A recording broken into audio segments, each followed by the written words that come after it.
He was at home among the dead.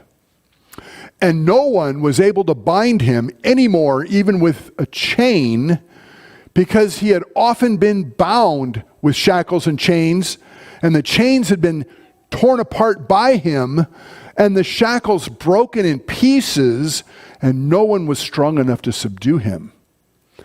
So this has gone on for quite a while. And the civil order, the police, whoever, were trying to subdue this man because of his danger to the rest of the public. And they even used chains and shackles. And his supernatural power could break those chains and shackles. He had no concern for God's order. He had no concern for God's image. Because the devil had taken over his life. Constantly, night and day, he was screaming among the tombs and in the mountains, out there in the wilderness, howling like an animal.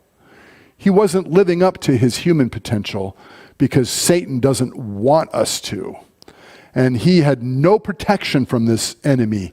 At some point, he may have opened his heart to whatever spirit of the age was operating in his culture, and that left a chink in the armor enough for the devil to squeeze in and bring him to this low state. You know, in modern times, we may call it mental illness, not acknowledging that there's demonic presence and demonic forces at work. And I'm sure there are mental illnesses and people do suffer from those things.